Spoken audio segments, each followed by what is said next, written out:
friends.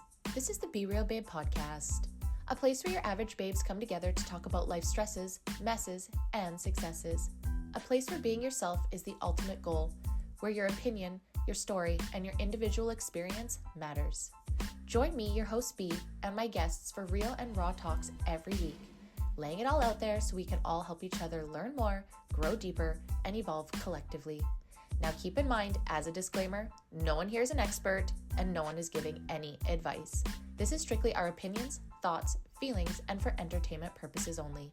Now with that being said, it's time. So grab your drink, grab your joint, and let's jump right in.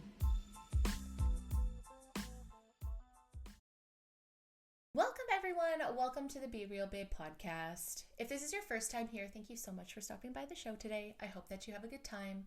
And if you're a returning listener, watcher, supporter, thank you guys so much from the bottom of my heart for coming back time and time again.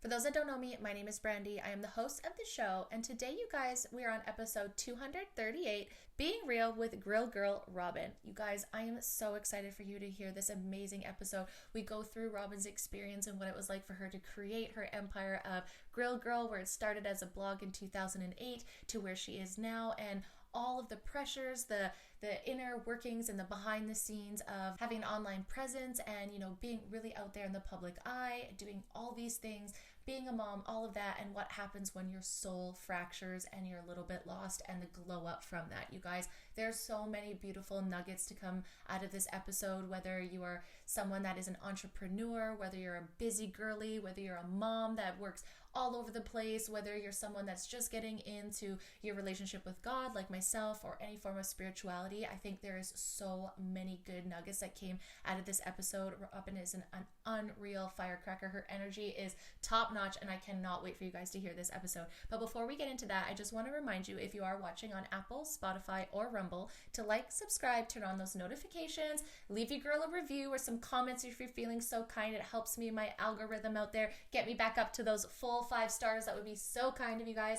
If you are looking for me on social media, you can find me on Instagram or TikTok at the Be Real Babe or the Be Real Babe podcast. And if you yourself want to be on an episode, you have something to share, or you know someone, please reach out on social media, or you can email me at theberealbabe@hotmail.com. Everybody's story is important. This season has been full of so many great episodes, so many good guests, so many great interviews. I honestly don't know how I've been so blessed, but I'm going to keep going on this. I'm going to keep the momentum going. Thank you guys so much for listening to season 10. While we're playing this, we're just a couple hundred plays from hitting 20,000. That is just blowing my mind, and I owe that all to you guys.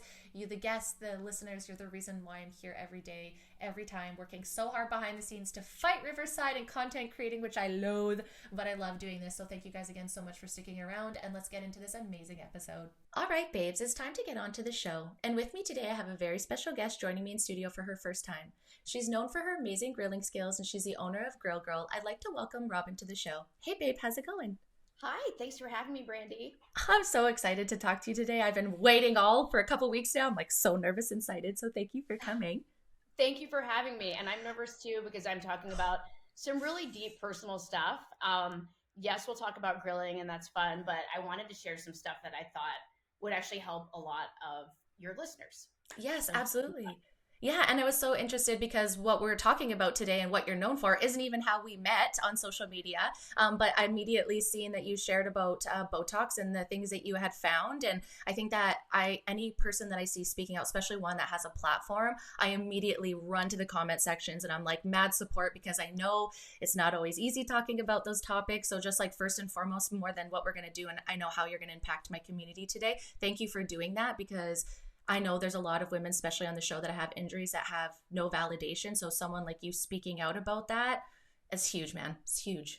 Well, thank you. I red pilled myself about Botox, like so many other things. And I had actually I didn't even want to know, right? It was the last thing I hadn't looked into. And I was like, surely this can't be good for me, but I'm vain and don't want to have wrinkles. And then when I pulled off the kimono, I was like, damn, now I got to tell everybody about this. And true to my nature, I went in hard, and I actually wrote a whole guide. I called it the Breakup with Botox guide that you guys can get if you just message me on, it's not even on my website's about grilling, which has nothing to do with Botox, but I literally got so like I got Oh very my God. involved in this. And I was like, this can help other women. All the stuff I've learned because I'm a deep researcher, and so if you go on my Instagram, which is at Grill Girl Robyn with a Y, and just message me and plug in the word Botox, you'll get the guide, and it's got all my tips. And on that note, like since I broke up with Botox, well, I shared with everyone how truly like horrific it is to put that stuff into your face, and how the doctors who inject it in your face don't care or don't know. But all the things, right? Like it's a bio weapon that you're injecting into your body. But now that they've shown that, now that there's the study that correlates it to Alzheimer, like literally people should be shouting that from the rooftops, and nobody is, because they make money on it. And I think honestly people don't want to know, because they're like, I have friends that are like, I'm going to die on this hill, I will always do Botox. And I'm like, okay, whatever. But here's all the tips. I've learned all the tips and tricks, like how to make your skin look great. Like I'm 47, girl. Like, What? you know what I mean? No Yeah. fucking way. So That's amazing. I had no idea. I thought for sure we were in the same. Good for you. But that, to your point though, I right? identify as a 29-year-old. As you should. As you should. That is our right as women. And no, it's so amazing. And as you said, you're a deep researcher. And to your point, I think all of us have those things that we know, but everyone's got to have your poison. And I think at certain points in your life, you have to look at it, and the right information will hit your lap when you had that nugget before in your pocket that just grows that plant, right? That's how I always say we're just planting seeds, right? And maybe you Yes. don't want to know about it right now, but at least you have that piece of informed consent when a lot of people don't have informed consent. And what we're talking about today, I think, is another form of, it's not necessarily informed consent, but lack of talk about performance anxiety, all these things, and like imposter syndrome, soul fracturing, everything that you're going to go into today is also something I think people aren't aware of. But then once they kind of find out about it, they're like, oh my God, this makes so much sense. And they dive deeper. So what we're talking about today is a part of that as well, I think, where people aren't, not like informed and you're taking an injection, just more not informed, so that you don't have that, your brain doesn't go to that. If you don't know that that's a possibility, your brain's not going to go that. Like women with the Botox, they don't know there's a black box. Like UK doesn't have a black box warning on their Botox. So I never saw a warning. I never saw anything. I exactly, signed the right? waiver. I don't even remember what was on it, but it did not scare me enough to not get it. No, and informed consent, like I said in the last episode, isn't just signing a consent form. It's understanding. It's being told, do you understand what this is? Not just read a paper. It says we're not signing a fucking mortgage. Like you said, you're putting a biohazard weapon in your face. Like there should be more conversation. So that's why, again, like having these conversations and doing that is great, because people then have that nugget of information. If you want to keep doing it, I've said that a million times, your body, your choice. I truly believe in bodily autonomy with informed consent. Because if you now know this, if something happens to you, you can go and then have the right community. You know where to go. You can go to Robyn, myself, Never Talks, all the people talking about it. And you know that you have a place to go, because unfortunately the medical society and industry just doesn't know much about it yet, right? And it's two different things. You've got cosmetic doing something and the medical industry doesn't know.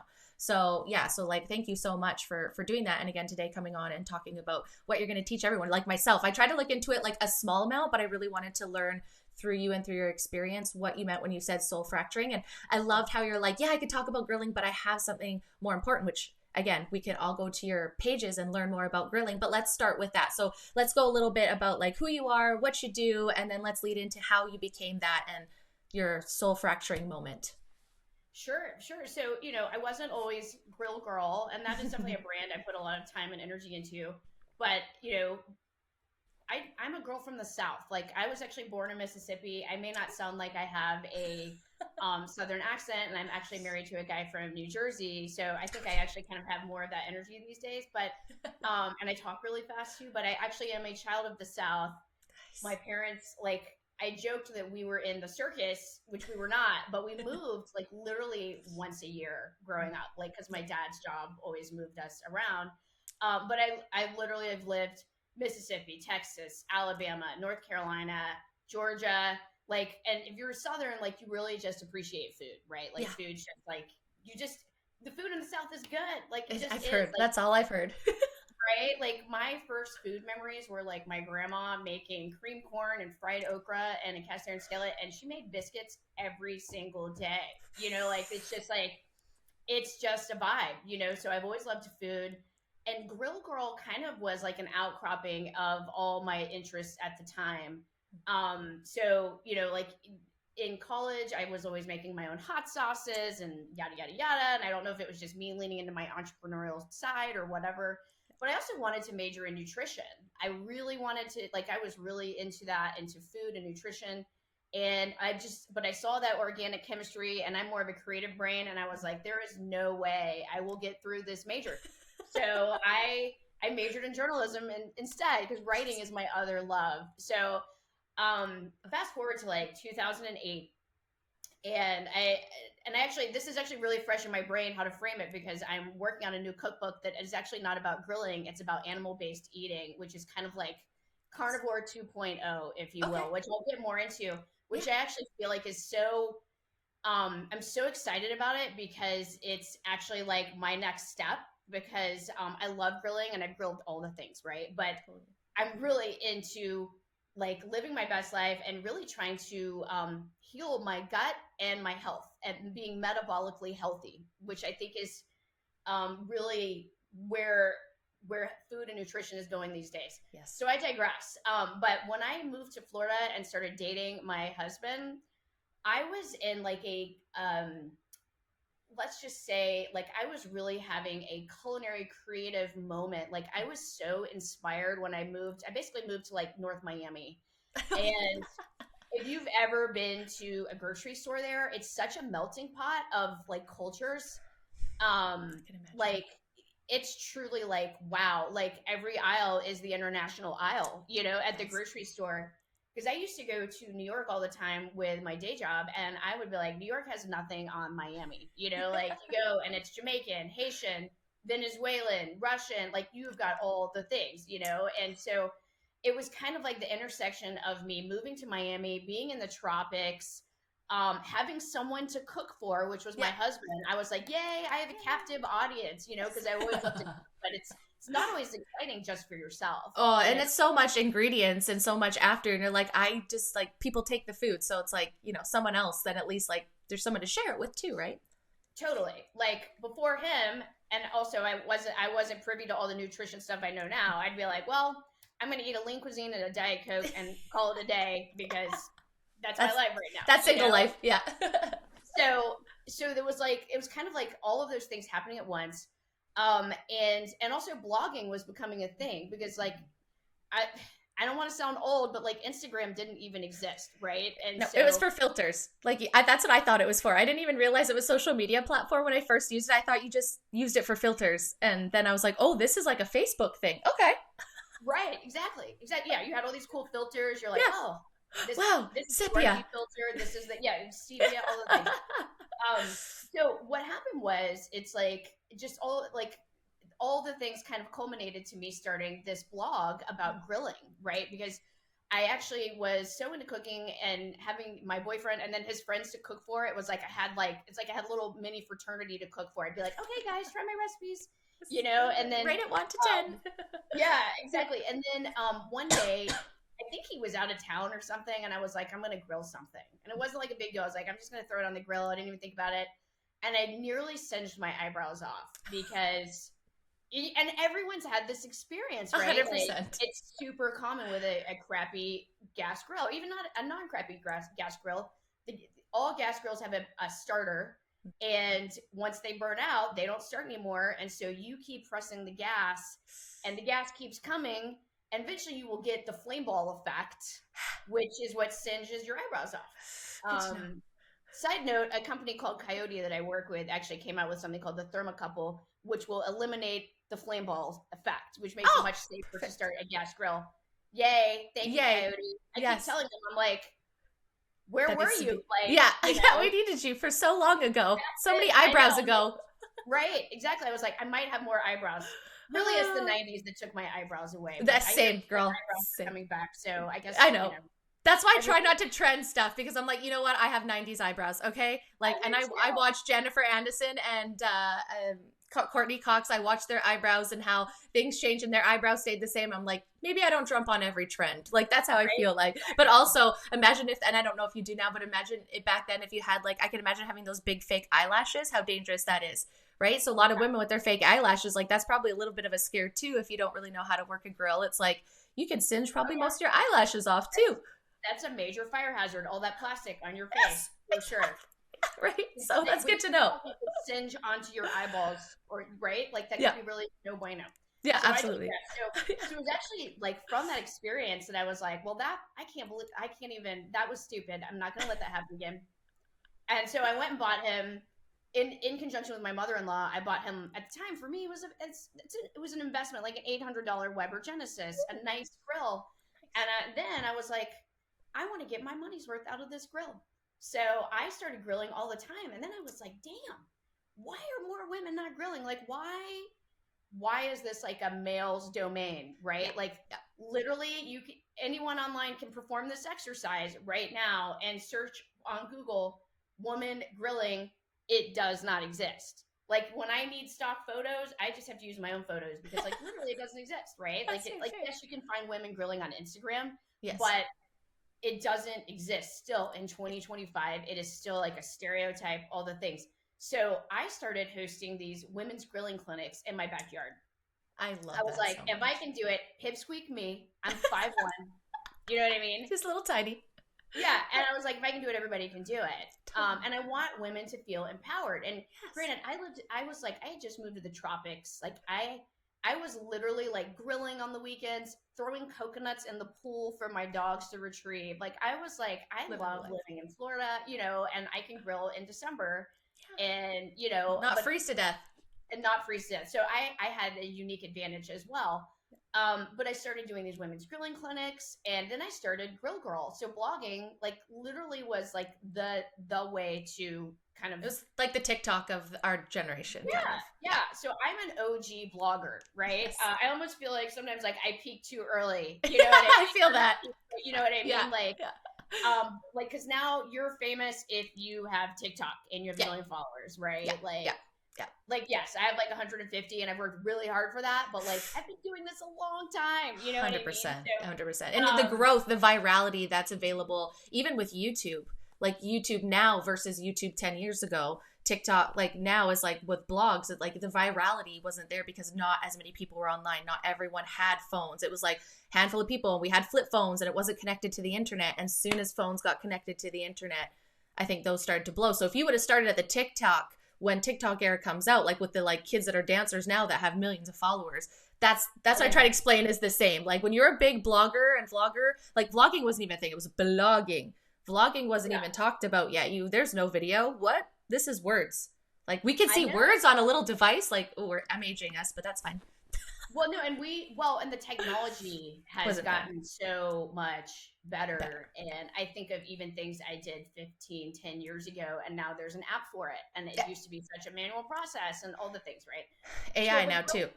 Yeah, and AI. Yeah. And so Grill Girl really grew, and I worked at it for a long time. And I just, it was, as someone with a journalism degree, as a day job, I could never find a job writing that could pay the bills, but I would always dabble in freelancing.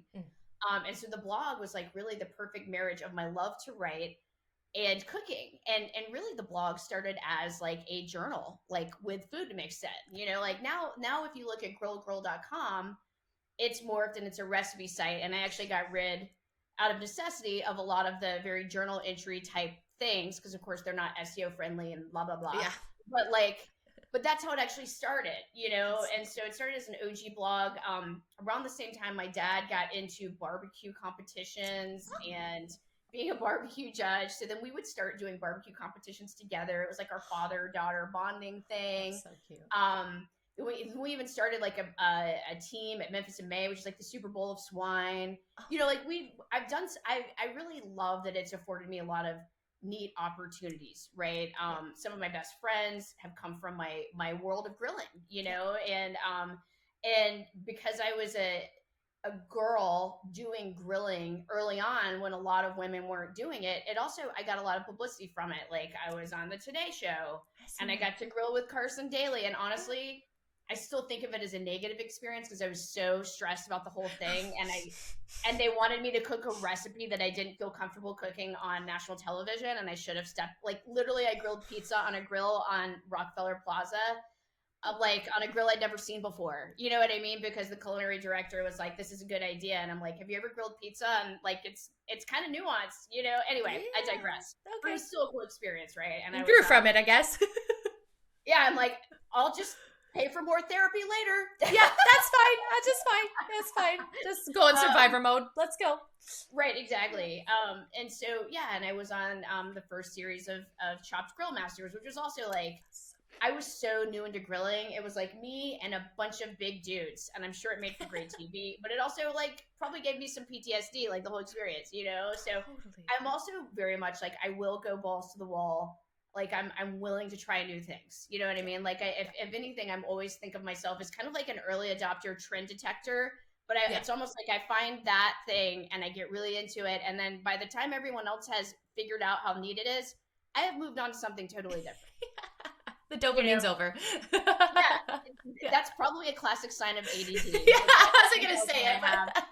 All the time. I'm starting to go see a therapist regularly, just because I'll get into that too, just to talk to. And she's like, you have anxiety and ADD and blah, blah, blah, and all the things. And I'm like, I'm sure my husband would agree. You know? Yes. So yes, the dopamine's over. I moved on to other things. Yeah. But yeah, with Grill Girl, I was on Mo Roca used to do this show called Foodography, and he even highlighted my women's grilling clinics like in my backyard. And so I've had so much neat, fun experience with it. And I rebooted my women's grilling clinics, which really for me was always, that's what Grill Girl was about, right? Was like, I want to show women that like, you can, like, if you want to be like the hostess with the mostess, you don't have to limit that to just your kitchen and then be like, all right, husband, I prepared all these meats and fun things for you to grill now. You know what I mean? Like, why don't you go get to drink beer outside and 100%. Enjoy being outside, or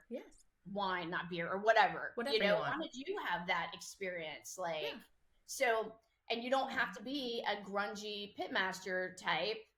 Like, you can be in a dress looking cute. Like, you know what I mean? Like, you don't have to feed into the stereotypes that exist. Totally. So over the years, I've really worked really hard to make Grill Girl a thing, you know, and it really has been like my lifelong passion. If anything, it's almost been like I created this thing that I then couldn't give up, because it's like I've put so much into this brand, I can't just let it die on the vine. You know what I mean? So, and so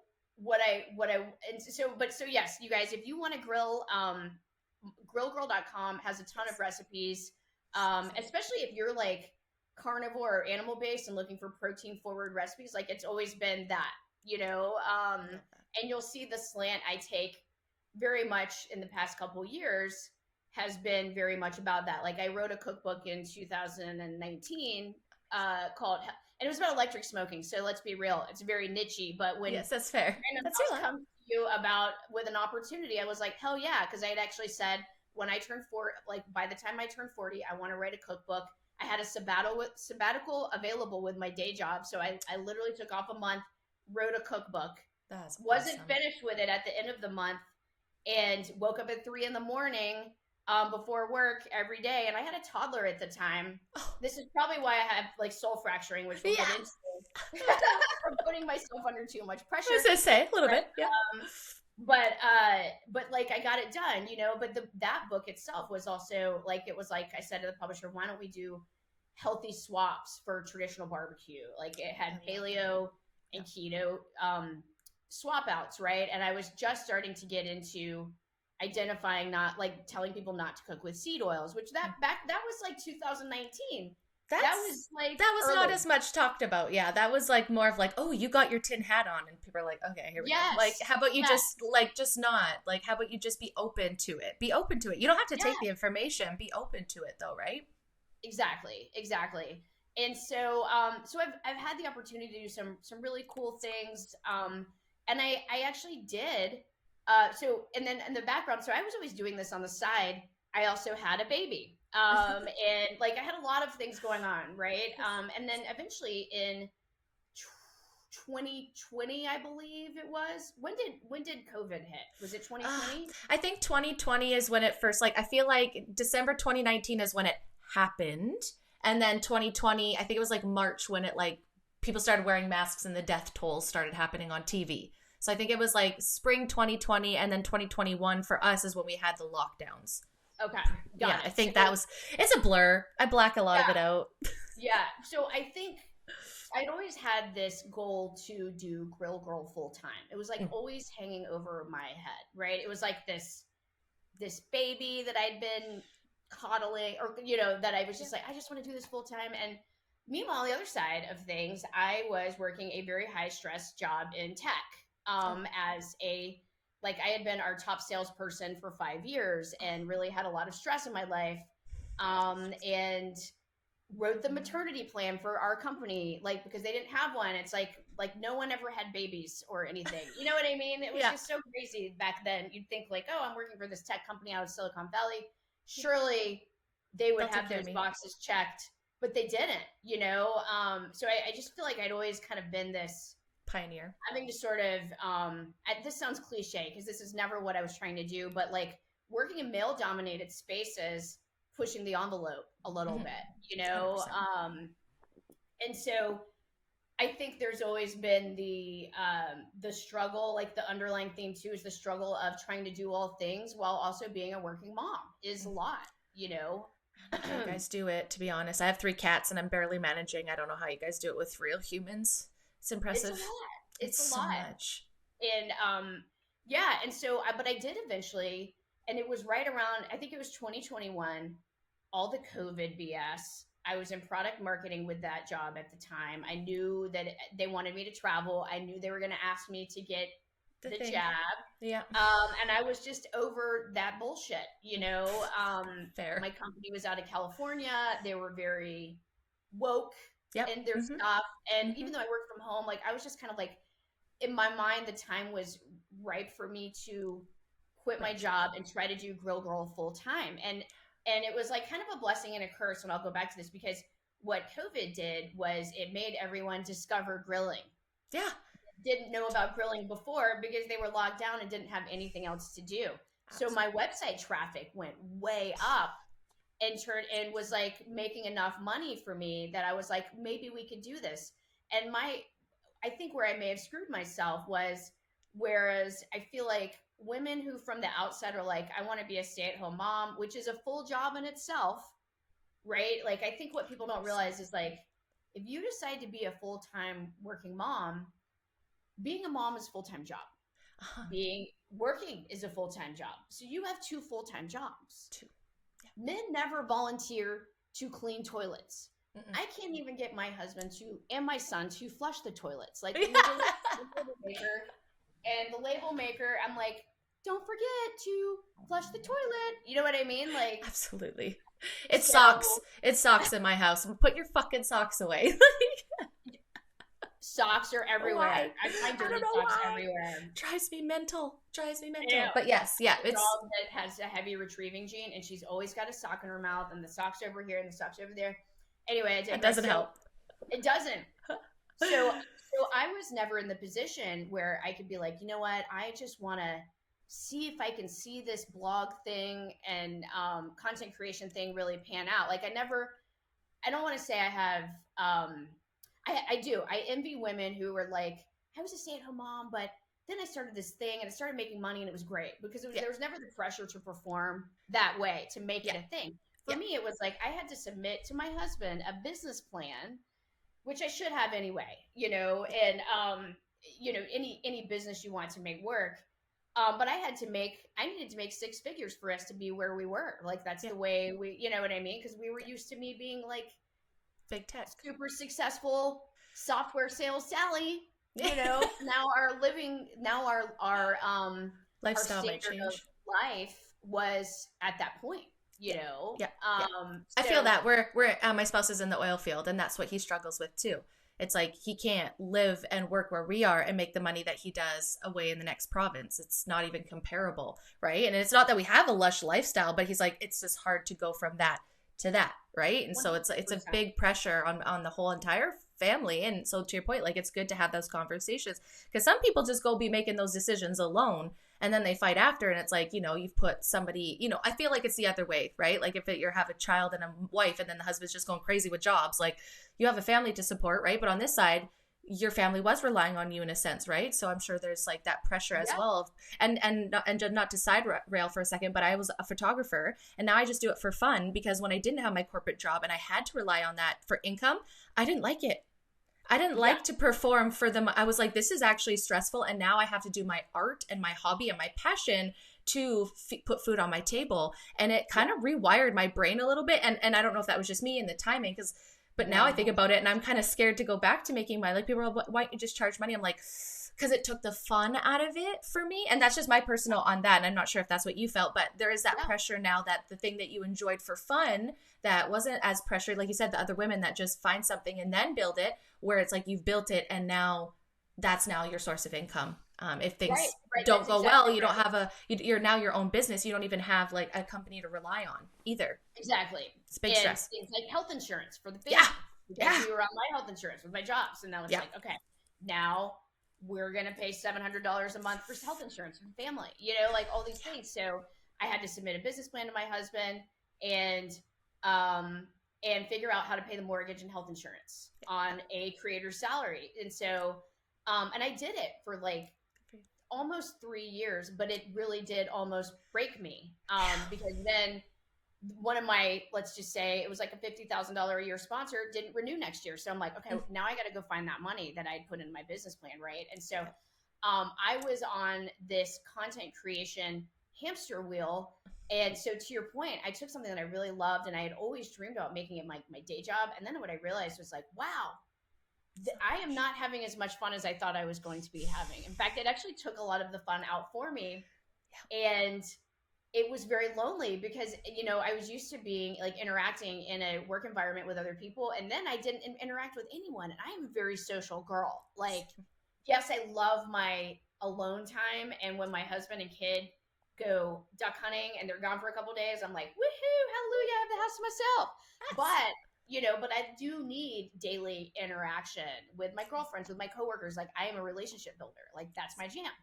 So just making recipes all day and then editing them and then sending invoices and just, you know what I mean? Like it wasn't, I was feeling lonely and mechanical, like kind of like sterile, if you will, right? Like I love working from home. I love my work from home days, but I love that I go into, like they require us to be in office 3 days a week.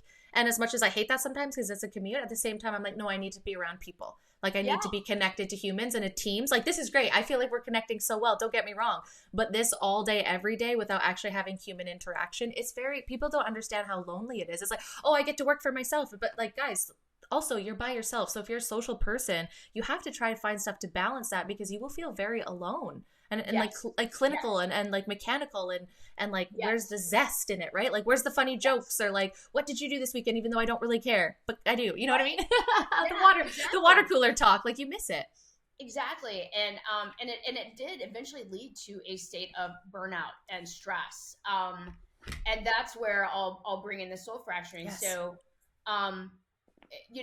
I did it, and it's funny when I was doing it full time, it never even occurred to me that I would ever go back because I was like, I'm in it. You know what I mean? I published a magazine, like I did, like that's what I was saying. I was like, I'm quitting my job. Someone came to me and was like, do you want to do a magazine? And as someone who has a journalism degree, I was like, absolutely. Was it a good idea? No, I drained a ton of money. But lessons I probably learned. should have like put that money into a website redesign to be more SEO friendly. But you know what? You don't know. It is what it is. Hindsight is 2020. I have all these experiences under my belt. Like I've learned a lot, right? Like so, and I did check that box. Like my life has been very rich in experiences to this point. So I am thankful for that. And experiences lead to wisdom, right? Like they're all building blocks of they build on each other. So, but by about 2023, there was kind of a culmination of a lot of different things going on. And things got really shitty and stressful. I was burnt out. I was stressed about money. I had switched my ad revenue platform because they said, you'll make more money with this. And I was like, great. And I switched and I made zero. So for like 3 months, I had like no money coming in. I was like should I go get a bartending job to try to bring money? Because I was still responsible for paying the mortgage and the health insurance every month. So I was stressed, Pressure. and my husband's job, he was having issues with his job. So he had quit his job. He worked for an ad agency. He was in biz dev and the money dried up. So then I felt even more pressure. So then he went to go work for this company that said they were based out of the US, but really they were based out of India, and the culture was crazy. And he was managing this team out of India, and he was literally in his office breaking keyboards. And so stressful. Very high stress environment. And then, not to mention what was going on at the time. What else? So I had also, when COVID happened, I had an awakening. Like I used to be in the veil, in the matrix. Literally, if I went to the doctor and he was like, I need you to take these 5 medications, I'd be like, okay. Sign me up. Same. That sounds good. Yeah. I mean, trust you. Before like a switch flipped over in my brain. Yeah. I mean, I was like, I listened to my doctor. I believed that 9/11 was real. Yeah. Like all the things. Well, it was real, but not what they told us, right? Like 100%. The narratives. Yeah, you didn't realize that there's narratives being spun that you're just absorbing and taking as fact, and then you find out like you said one thing and it just starts unraveling the rest. You're like, now what, right? So it's like completely feel that pain. Yeah, and it's very lonely. And that actually happened in 2021, which led me to this that's when I started, because, I have a journalism degree. I like to research. I mean, I love the internet. Like, I love researching things. That's probably feeds into my ADD. I'm like, I want to know this right now. I can't 100%. Wait to find out about this. I've got like 40 browsers open at a time on my phone and drain my battery because I'm like, I want to come back to this later. Yeah. And usually stuff ties together because you're like, wait, and then you go back. You're like, I'm so glad I left that tab open. Yeah, which is why I like, even with my cookbook I'm working on right now, I'm like, I've done so much research. I'm like, it's like the culmination of all these things, right? So anyway, but I'd had an awakening. See, that's ADD brain. I have to go through all the mountains and the valleys to get to the point of my story. Yes. But so I'd had kind of an awakening already, right? Like 2021 woke me up. From between 2021 to 2023, before then I had been on antidepressants for like 20 years.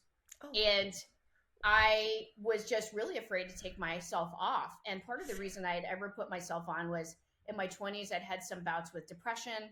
I would have things like intrusive thoughts. So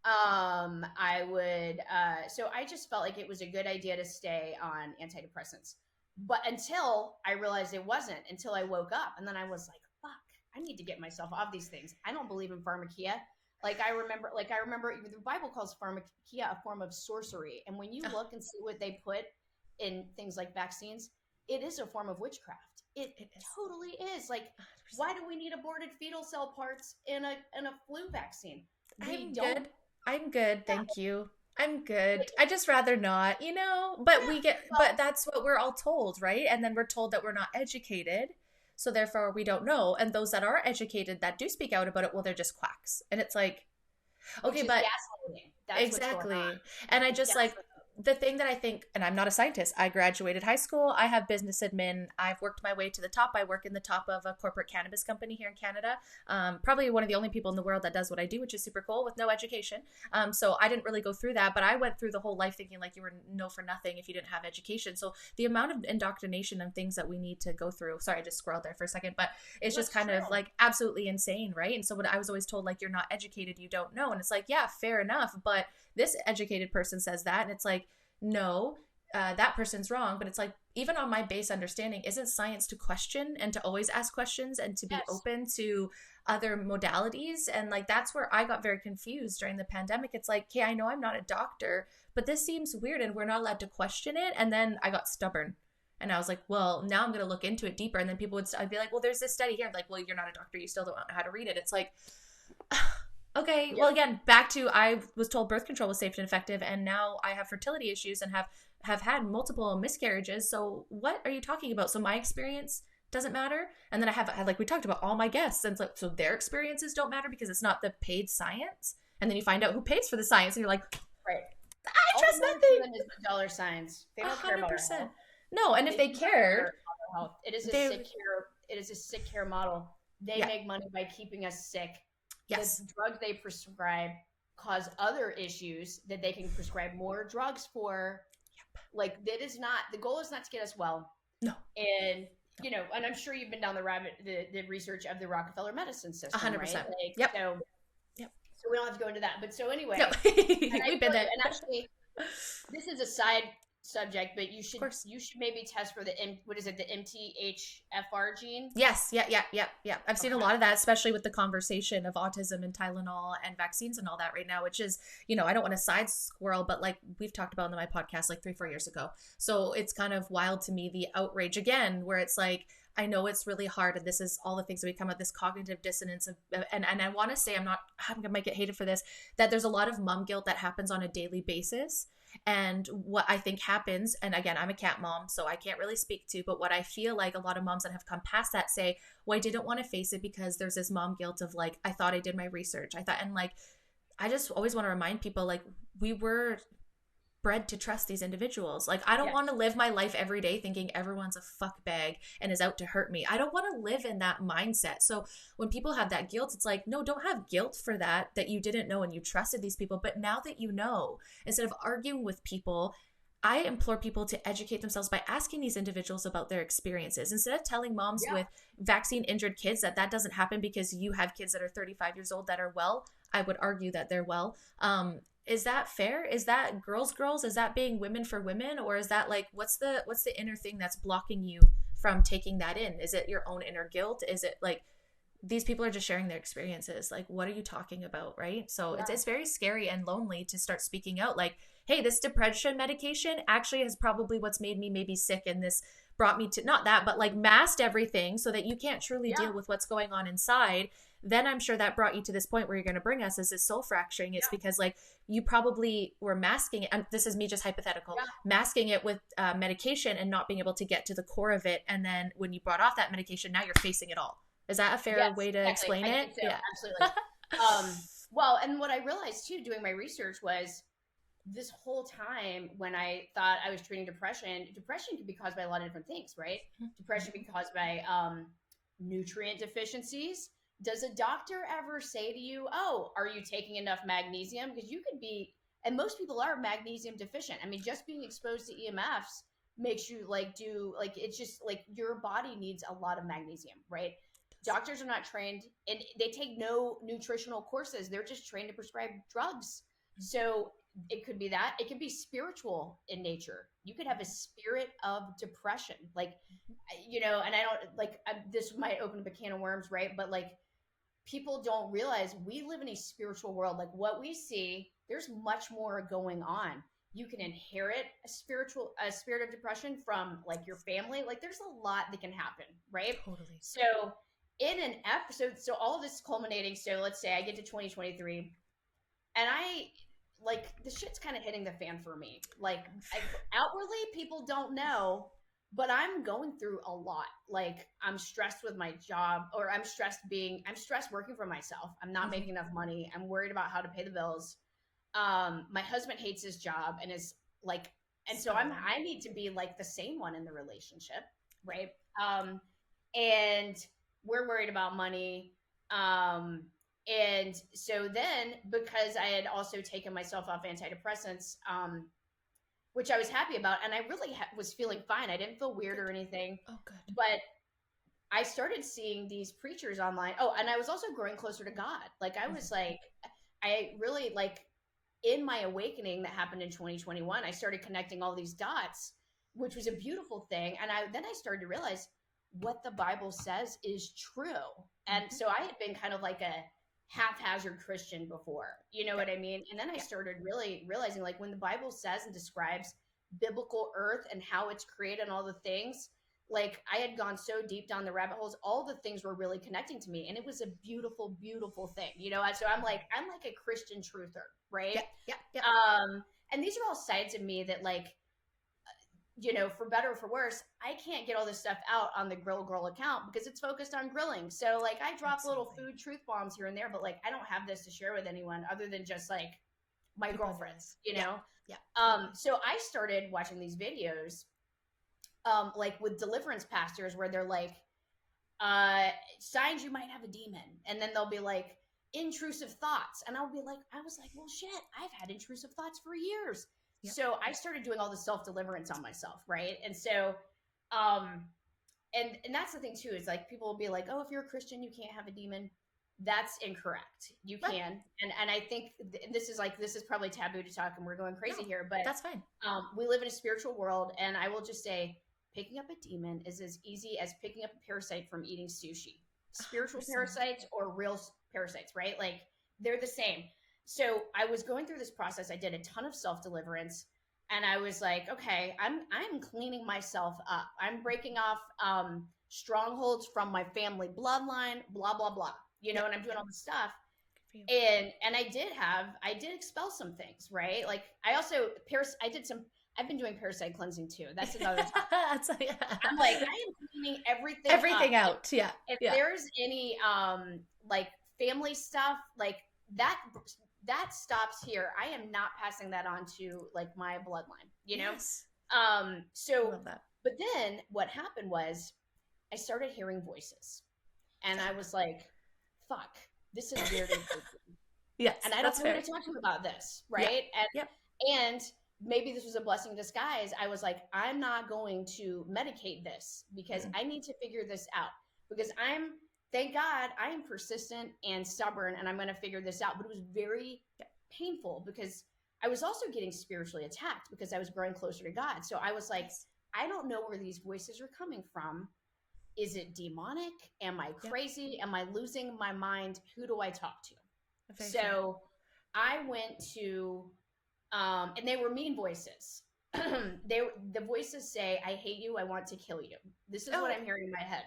Like, really, like, they're upset with me. And I'm like, this was, like I was saying, 2023 was like the camel that broke it was no bueno. Yeah. And, but, awful. You know, you have to go through some shit in order to, like, learn from things. Because now I'm like, you know what? That sucked.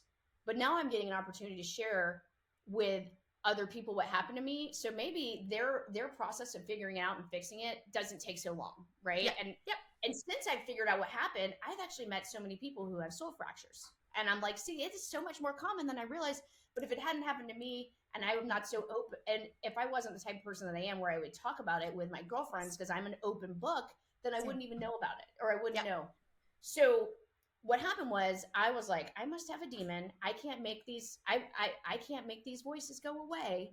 Yeah. And I went to like 5 different deliverance pastors, and we would go through the whole dog and pony show. I mean, I tell you, I have literally repented for everything that anyone in my bloodline has ever done, going back to Adam, right? Oh, like, wow, good for you. I was like, there's got to be something. Yeah. And I was like, finally, yeah. And I think, you know, I look back on it, it was like, well, that was great. I had like a cleansing process, right? Yes. I had gone can't be bad. the new agey stuff in my 20s. Yeah. And I kind of like got rid of a lot of stuff, right? But still the voices didn't go away. So I was like, what am I going to do? You know, and the beautiful thing is, at the same time, I was so trying to heal it. Like, I was growing closer to God, and I was having some really cool experiences with God that I probably wouldn't have done had I not been kind of losing my mind a little bit, you know, because I was at a breaking point, like, I'll do anything. Yeah. And so I kind of got to a point where I was like, I don't know who else to talk to. And I knew this preacher who was also like a therapist that did counseling sessions. And he talked about such weird, crazy stuff that I knew he might be able to help me. Yeah. You're like, you're not going to like shut the door on my face, right? Like, you're obviously open to having these conversations. Yeah. Yes, because his name's Dan Duval, and he's Christian, but he actually deals with satanic ritual abuse survivors. So he's seen so much crazy stuff that, like, in the spiritual world, that he's like, literally, he's seen it all. And I figured maybe he can help me figure out what's going on with me. But because he's Dan Duval and he has a big following, because he's what he does, I went, because he does counseling and he has counseling sessions with his team of people. I went online. He has like no appointments ever available. So I reached out to his assistant and I was like, can you help me get an appointment with Dan? She's like, he's pretty booked. And I was like, okay, well, it is what it is. So I actually prayed about it all weekend. I decided to fast. And I'm like, Lord, I need a breakthrough. Like, please help me get a breakthrough. And I fasted from like Friday to Sunday. and I love eating.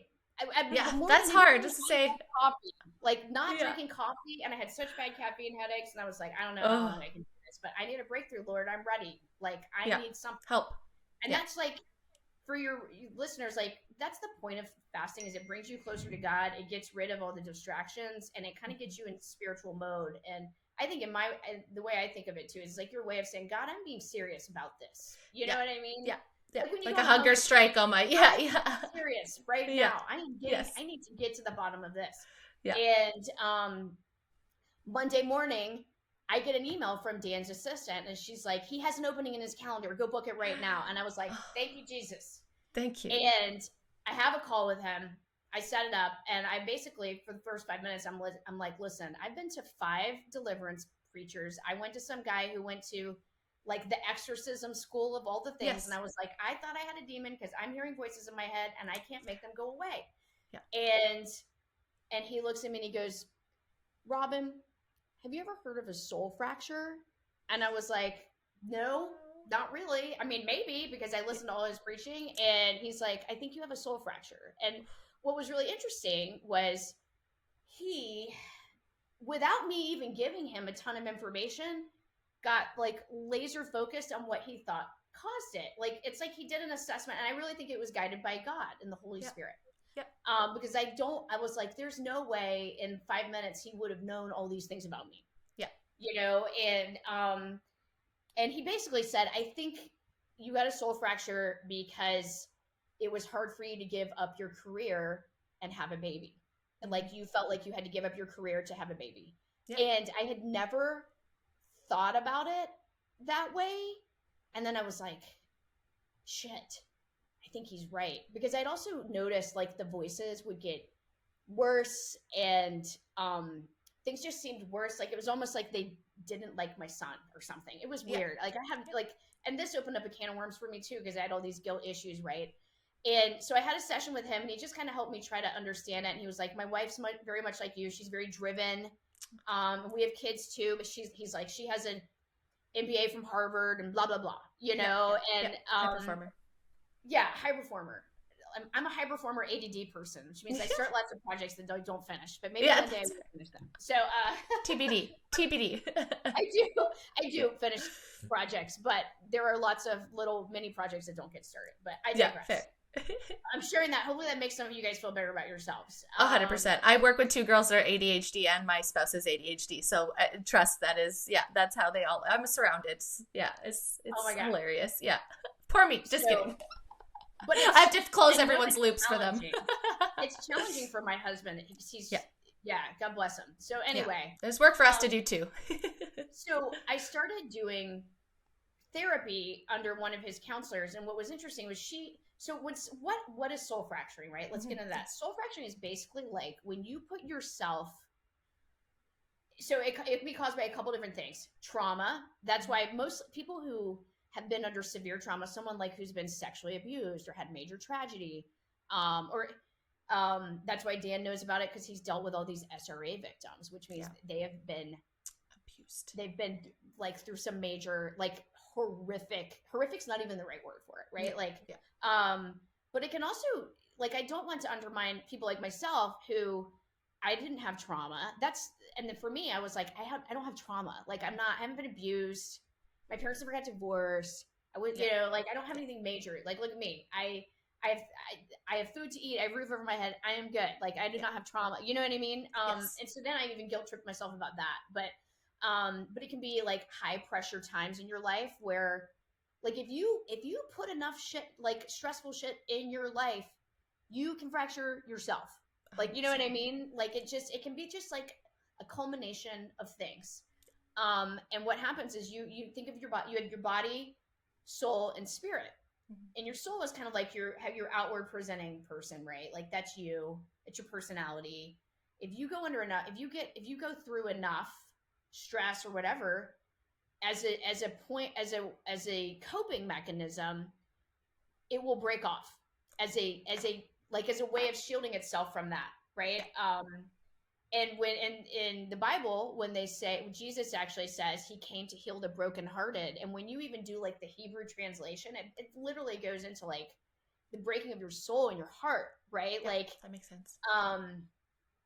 So with him, he thought that's what it was. When I talked to one of his therapists, she's like, no, usually this happens when you're I think it happened when you were younger, and we went through all this stuff and all these exercises. Yeah. And it never really helped. It didn't really help me. I mean, it helped me some. We did some prayers, and thank God, because that was 2023. The voices eventually went away. Okay. Praise Jesus, right? Thank like, because I've been working on this. Yeah. But it's been a journey, right? And I think what happens is, and I've done a lot of research on it now, because it's so much more common than people realize. I think so too. Soul fracturing, right? And it's on a scale. Like, if you look, so it's actually when your soul fractures, a little piece of you disassociates. It's like, I'm done. I'm shutting it because I can't handle anymore. And it's kind of like I read a book and they describe it. It's kind of like when you get a wound, eventually the wound can heal, the skin can heal, but there may be an infection inside that's festering, right?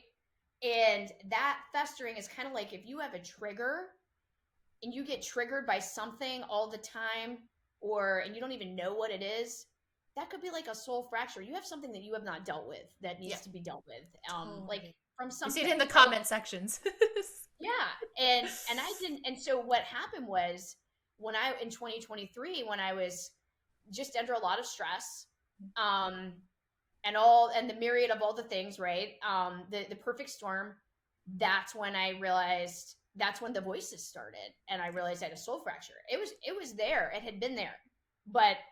And then of course the therapist I was seeing, because I went to a Christian counselor, and she's great, and we would pray over a lot of things, but I wasn't able to have like a full healing because I hadn't realized when it actually happened yet. Like, I never really figured it out, what caused it. You know what I mean? Yeah. Even though Dan told me one thing, she told me another. So it was kind of like we were going through an exploratory phase of figuring it out. But either way, I'm getting help. I'm healing, right? Because a lot of the reason I triggered this was by putting myself under so much pressure and stress, and also I think my perfectionism was literally like breaking me, because I'm trying to do Grill Girl and I'm always comparing myself to all these other people. Like I literally could never let it go that I started Grill Girl in 2008, but there had been all these other women that started grilling after me and were more successful than me. And it just like ate me up inside. You know what I mean? 100%.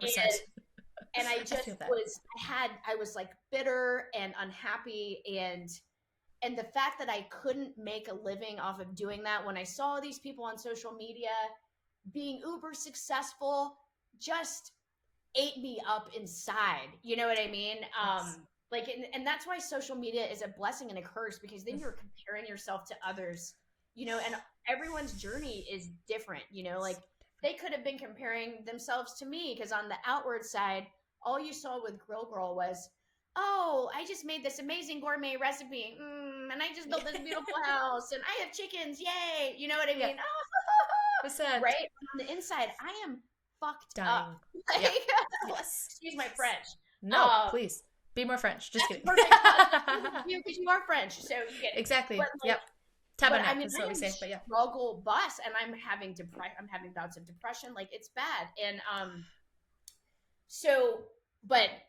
So anyway, that was 2023. And eventually, I started going to counseling and I dealt with it, and the voices started to go away once I just took some pressure off. And I think a lot of it was just what I did with my therapist was like, she's like, your identity is not in who you are, how much money you make, how many followers you have, blah, blah, blah, blah, blah, right?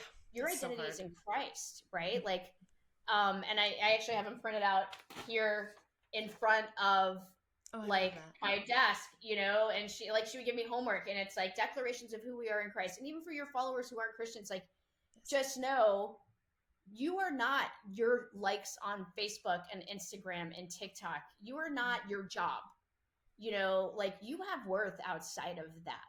Right. And for me, as the perfectionist, not achieving a certain level of status with Grill Girl almost broke me, because it was like I was my worst critic. You know what I mean? Like, like, who's actually saying that to you? And you're like, oh, probably myself.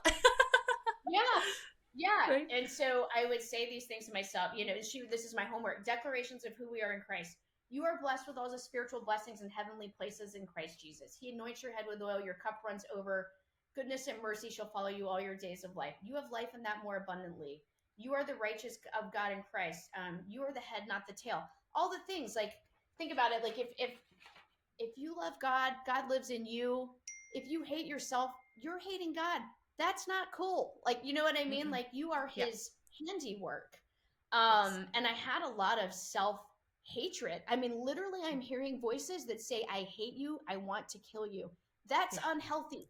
Yeah, that's So, it's not a good way to stay forever. No, and I also say a lot of no. people don't realize is the negative self-talk, how much, like, whether you're hearing it in like a third person or your person, like, even if you're just sitting there and you're constantly beating yourself up, like, it's going to Yeah. manifest on the outside, and people just don't think that. And I also think people feel like they are their thoughts, but they're not actually. And like, just to like, so I grew up kind of like agnostic, to be quite honest with you. Yeah. And then I fell down the rabbit hole and heard about Hollywood, and I was like, opposite of that, right?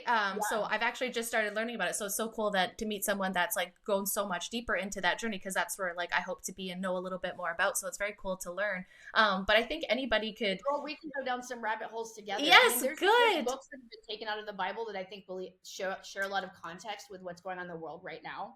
100%. Yeah, 100%. when you get into I'm very all the excited. animals and how they really truly are what's ruling the earth and what all these Satanists are worshiping. People don't realize that. Like, there's a lot, and most average Christians don't even know about it. So I digress. No, and but it yeah, and I connects think big dots.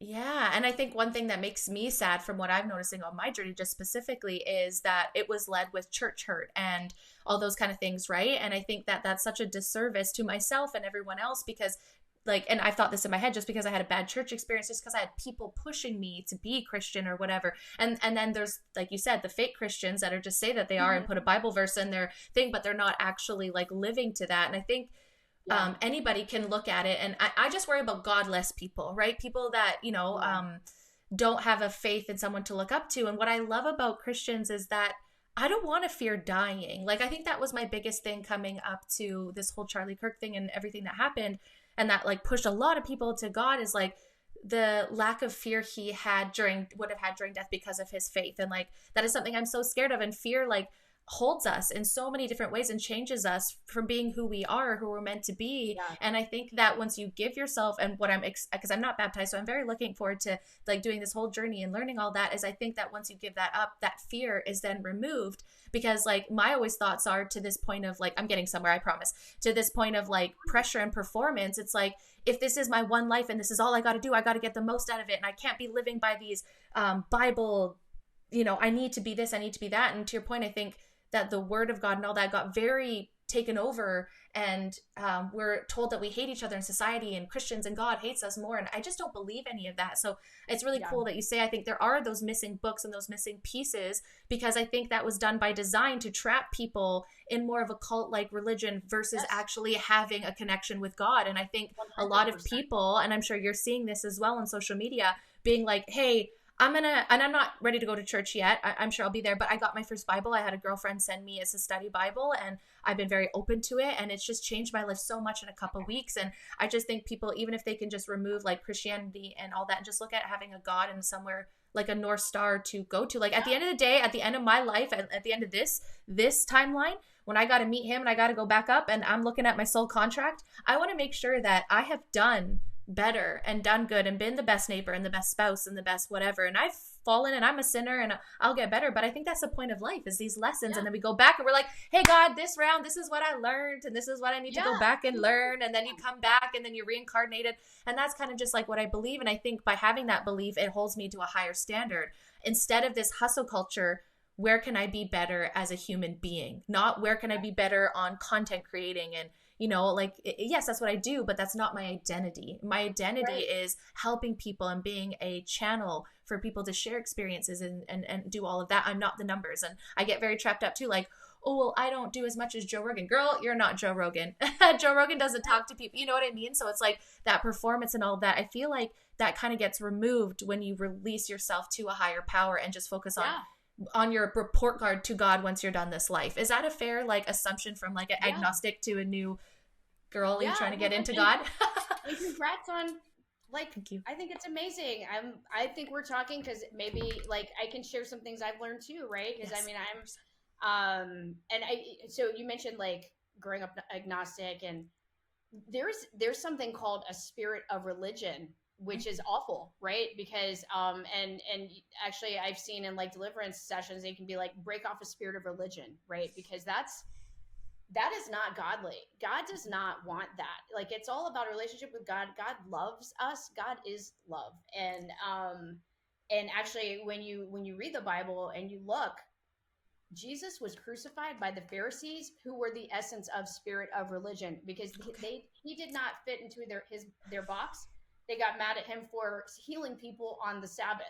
So they were all about rule following, to the point where they had no soul, they had no spirit connection to God, right? Because all they cared about was following rules and looking better than everyone else. And honestly, it's that spirit that turns people off from God in the first place, because then they go to or they'll go to like Catholic church, and then they'll be like, oh, but I can just pay money and I'll be forgiven. And there, a lot of these churches are so corrupt that people get a bad taste in their mouth.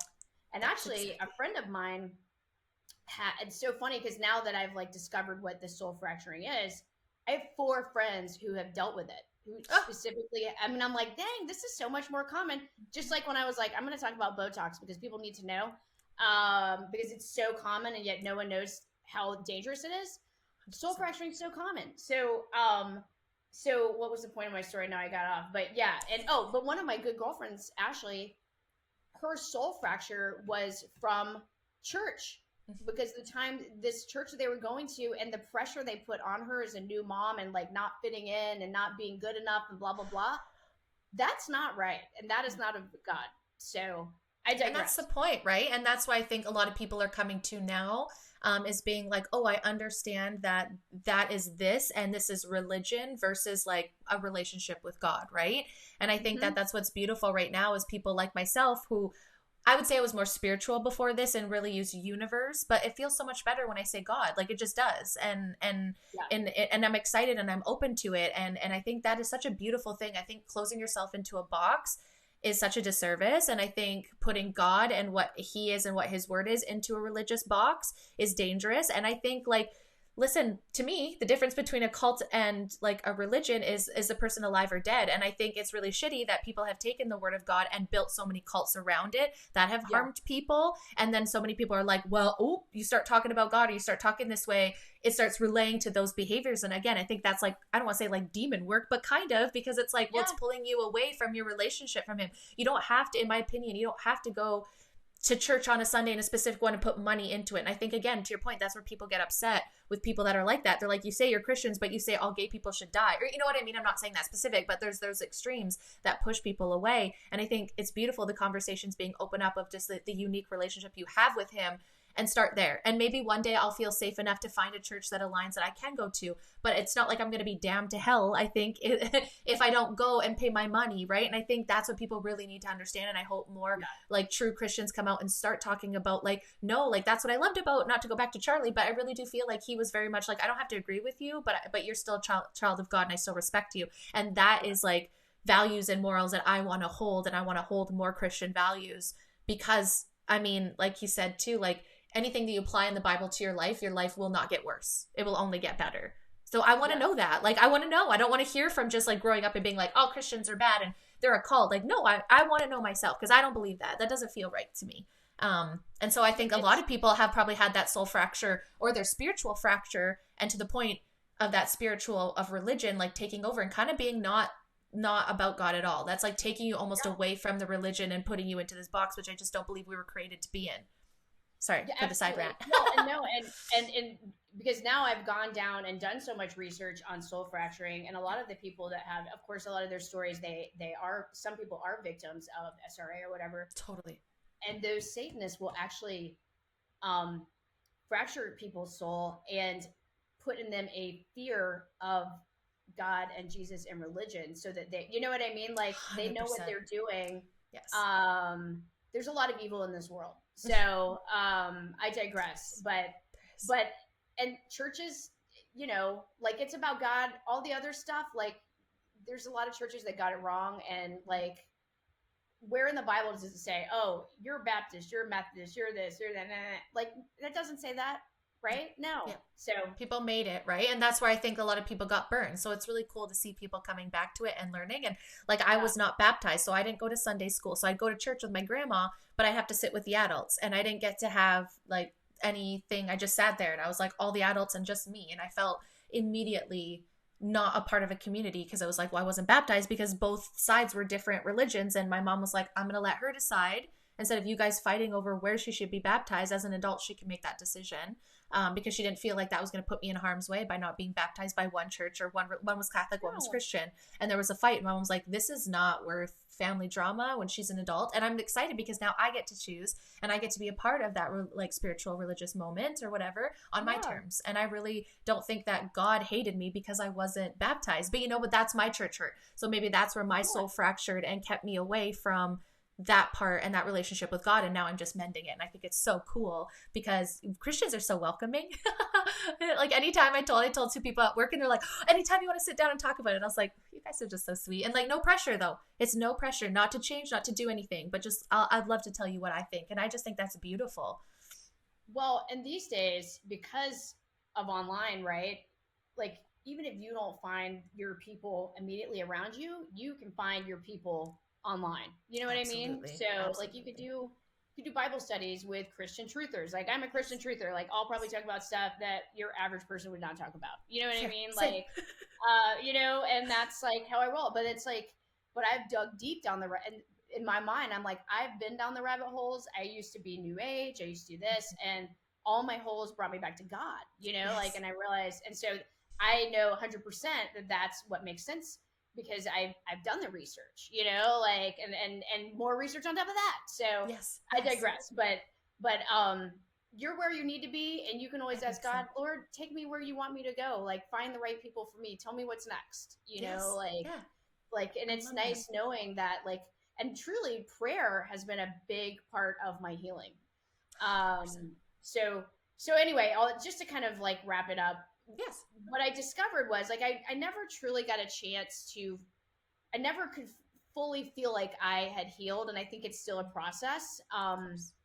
You know, if you go online, you'll see there's different ways to heal from a soul fracture. It can be cognitive behavioral therapy. It can be somatic healing, and a lot of it is like taking you through that experience and kind of like working through it and reintegrating that part. So what I actually, I think that we were chatting about this on Instagram. I started seeing this doctor who does nutritional muscle testing, which is basically like kinesiology.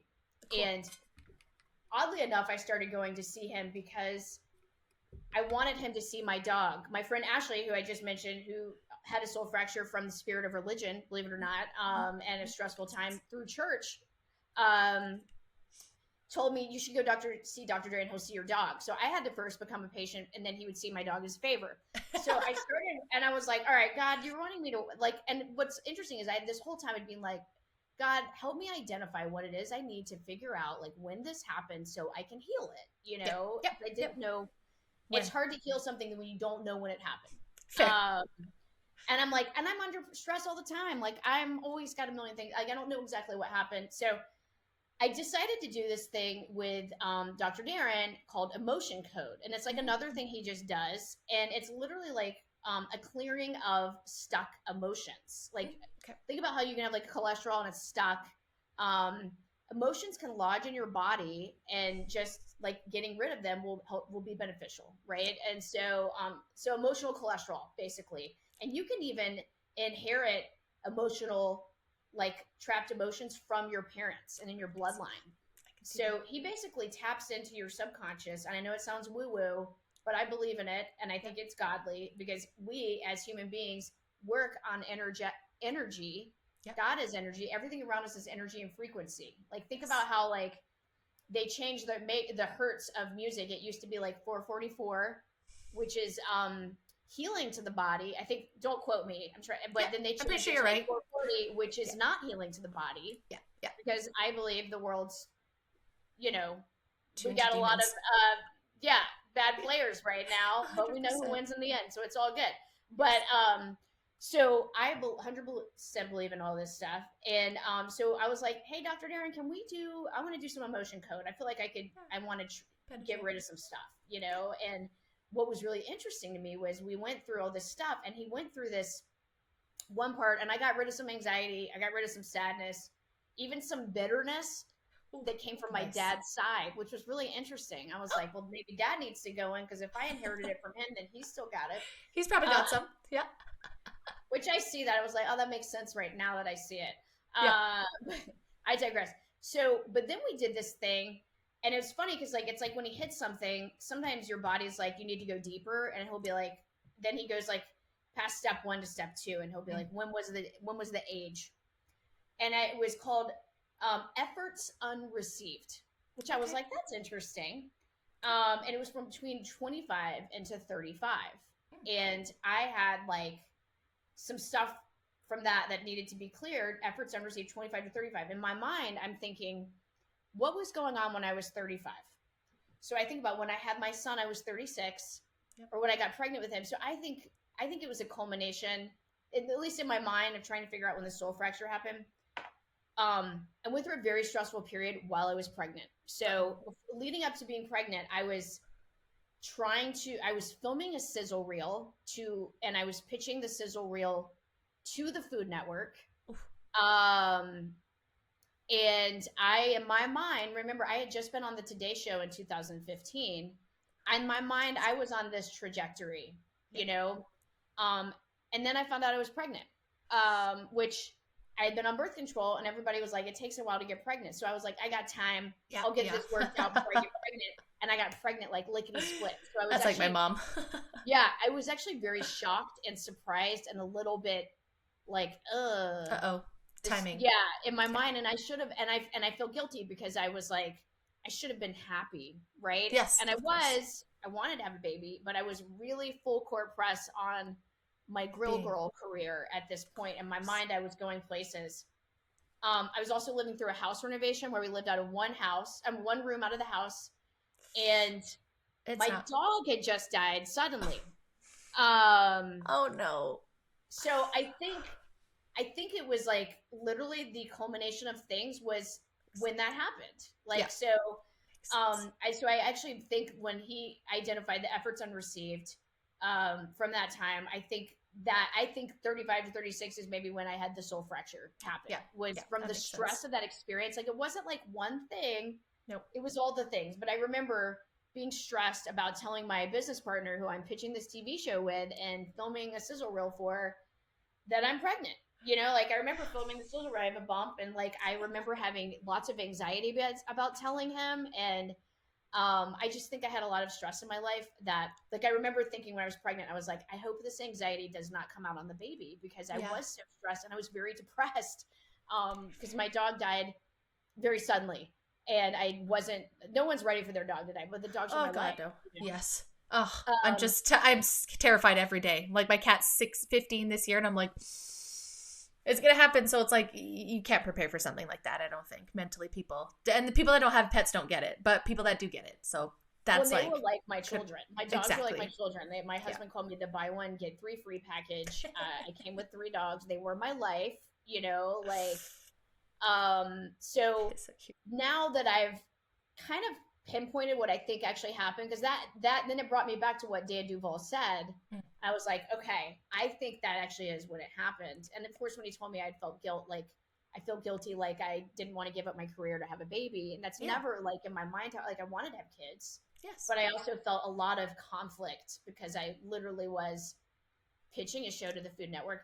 Come to find out, they ripped me a new one. They made all these comments about my looks, saying I had weird eyes and blah, blah, blah. And I mean, whatever, it's fine. You know, truthfully, I will tell anyone listening to this that if you see someone on TV or in Hollywood, they've sold their soul to the devil, and they're not playing for the right team anyway. Like, it's literally very, very hard to get somewhere like that on TV if you're not in their club. 100%. But I didn't know that at the time. Like, I was in the Matrix still. You know what I mean? It's only all these things that have come out to me now that I realize, like, no matter how successful you are, there's certain places you'll never be unless you literally have sold your soul. And like lots of people come out and say that, like 100%. It's not a not like unknown like thing. it's yeah. Yeah. So even when Spiritual people, or literal, right? Like either way, like whether you don't believe the spiritual side, you have to know, like, even just like talking about like reality, these celebrity stars, they have contracts to fulfill. And they correct, will make sure that you make the money. So like when people are like, why haven't this celebrity just let it go? Probably because they promised to make this company X $1 million a year for the next 5 years for them to fund their lifestyle. And they have to continue to perform and do everything they want and say and to make that contract to then make them happy, or they're completely dropped and you never hear them and they're one hit wonders. That's truly what I believe. Like the Backstreet Boys, what are you doing? Well, like retire, bros. Like I love to see you, my millennial self. I seen them like 10 years ago. They're still having cruises. They're still supposed to be live in Vegas. Like Mariah, like you've made millions. Like, you know, we love your Christmas, but you know what I mean? So I do feel like people do, to your point, even if people don't want to believe the spiritual side of selling your soul, they sell their soul contractually as well yeah, in yeah, physical real life here too, that I don't think people understand, right? Where they're like, yeah, oh, this celebrity thinks there's a certain way. They're bound by their contract. So if a advertiser says, hey, we want you to speak Republican or Democrat, doesn't really matter. They're paid to do that. They're going to do that. And they've sold their soul because they're not actually maybe aligning with who they are, but just repeating the puppet heads, elites yeah, stories. 100%. That's what I feel. So it's like, even Yeah, if people can't be like, oh, spiritually, which I completely agree, but even outside of that, in real yeah, life here, they've sold their souls. And yeah, like we've seen it, like they like sell big pharma or things like that. And it's just like, you don't truly care. You take in that. Oh, like, don't even get me started on Ozempic. Like, sick to I my know, stomach, like sick to my I stomach. know, And like the Kardashians and all that, like they've sold these ideas of what people should be. We get so distracted and all that. And yeah, I don't want to be that way, but it feels that way. And once you break out of it and you're like, I actually don't care. Like, who cares what those people, I'm glad that those people thought that about you, girl, because that maybe put you in places and in situations that you didn't know you're getting into. And now you know, and exactly, you're like, thank fucking God. Because some people, I don't think people go into it in ill intentions. I don't think they wake up and they're like, I'm a demon and I'm going to do demon things. They're seeing opportunities and taking it, and then they're caught in it. And then what, yeah, right? exactly. And that was not my path, but I didn't realize at No. the time. Of And course, so it's just devastating. yeah, I was, and so anyway, and it's like it's been, so now I feel like I kind of have that final piece that I can use to do actual healing, like more healing, right? Like Yeah. I'm not hearing the voices anymore. And you can even go on, like, so soul fracturing is actually a form of, if anyone wants to Google this, dissociative identity disorder, which is Yeah. basically DID. multiple identity disorder. Yeah. Like when Yeah. you hear about like those people on like the Jerry Springer show and they're like, I got all these personalities, that's like on the very end of the spectrum. But the beginning of the spectrum is probably more like where I was, right? Yes. I'm not trying to sound crazy, Mhm. but you know, this, it's a mental thing that happens. I mean, it's talked about in the Bible, like it's been going on forever, right? Very true. So and if you Google it, you'll hear all these people telling stories of being under extreme stress, and then that's what happened. It could be from things like an eating disorder, right? Like, um, but I think the reason I want to share this is it's so much more common than I realized. Like the other day, I think God meant to put me in this place to talk to this girl because I thought I had a massage, and I went to the massage and I got one for Christmas, and I used it like, you know, Nice. 9 months later because I'm busy. Okay. And I get there and they're like, we have no record of your massage. And I'm like, that's weird. Okay. What a bummer. So instead, I went to Tractor Supply, got some chicken feed, and stopped by this Italian restaurant and had some meatballs and a glass of wine for dinner. And so, like, you know, my husband was out of town. But the point of my story was I start talking to this bartender, and she's so nice. And she's new Christian, blah, blah, blah. And we're just talking about all these things. And she's been through a lot. And, you know, and I'm an open book when you start talking to me. And she's telling me all this stuff. She's had a bad divorce. She's had some issues with depression, yada, yada, yada. And then she tells me that she had been diagnosed as bipolar or something and been on medication. And it was making it hard for her to keep a job, or her job was using that as a form of discrimination or whatever, you know? And so we stayed in touch. And when I got home, I sent her a bunch of prayers just to help her with some stuff. Because as a new Christian, she was getting spiritually attacked. But then I said, by the way, you mentioned having some trauma. I don't know exactly what you had, but I know you mentioned like bipolarity or something like that she'd been diagnosed as. I said, but if you've had a lot of trauma, you could have a soul fracture. Yeah. I was just throwing it out there because I just felt like I was just letting her know, you know what I mean? Because also it's not unlikely for that to get misdiagnosed, right? Uh-huh. People just like So to throw diagnosis and labels and medication. yes, and I have another story about that before we Yes. close because I know this Of is going to be a course. really long podcast. But Nope, it's great. but so then she shares with me. Well, it's interesting you mentioned that because 2 years ago I was raped, and I've really had a hard time getting over it. She didn't tell Fair. me that when I was like there at dinner, you know, because she's Oops. working and I'm just, you know, Not the time. having a glass of Chianti or whatever. And I'm like, well, girl. And so then I sent her this video, like about some other women talking about their soul fracturing experience, right? Because I think she had been misdiagnosed. She probably had PTSD and a soul fracture from the stress, that from getting raped. And I actually found this video online of a woman who also had a soul fracture, and she started hearing the voices, and she went to a therapist, and she got misdiagnosed as being schizophrenic, and they put her on a ton of meds, and um, put her in like a mental ward. And so I do think, like, you know, I'm just giving advice to you guys. If you feel like this might be something that's happening, I don't think the medical community, not everyone is trained to even understand what's going on. You know, like if you have a soul fracture and you do start hearing voices, and honestly, that may never happen. That's just one of many signs. It could be that you have triggers, you don't know what they're from. It could outcrop in a lot of different ways. Yeah. But make sure you find a therapist that's going to be prepared to know how to deal with that. And maybe that's like a Google search, but you know, if you go to your average therapist, they could mistakenly diagnose you as being schizophrenic or something else, and they're just going to want to medicate you. And this is an issue that needs to be dealt with spiritually, right? 100%. Yeah. So I hate that everything's just medication. It bothers me so much. And I'm not saying that it doesn't have a place. There's a place for Western pharmaceuticals. I get that. But I just hate that it's the number one. And it's not even like spiritual health. Like when I went to my naturopath, I did like a 5-page intake, and she asked me every questions from like what my body, my stress levels, my spirituality, do I have a religion, do I sleep, do I do this, like literally all my physical and mental health. And it's like, to me, that is the way that you deal, not with just like, because you hear words or people in your head, oh, schizo. yeah, It's like, exactly. okay. And I actually heard something really interesting on this random reel, and I'm probably going to screw it up, but this is probably, someone said to me that your brain is like the Garden of Eden, and the bad thoughts are like demons that are just snakes going through the garden. And you just have to, like, the bad thoughts, you just have to let the snake go through the garden and out the other end. You don't hold on to that snake. You don't cuddle that snake. It's just, but if you do, then you're then fighting with like a demon, and then you think that those thoughts are you, and then you act on them, right? So it's good for you to have that.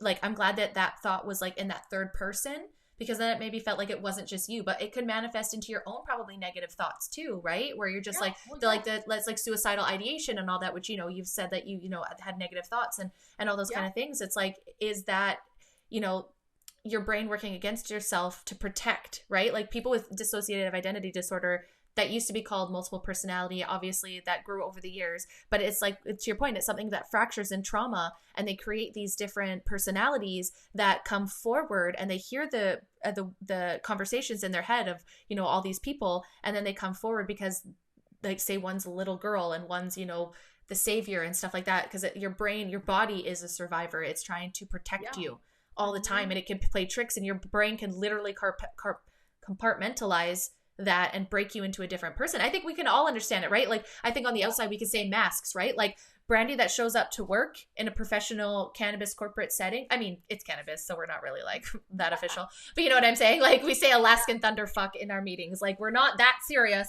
But at the end of the day, though, it's like, first time I smoked pot was Alaskan thunderfuck. That is so funny. But you know what I mean? Like, that's my job. So we're really not serious. But who I show up with, and depending on who is in that meeting, I'll have a different mask. And it's not meaning I'm a different person. It's just reading the vibes of the room, right? But you can actually do that on a level where your brain actually changes your character, let's say.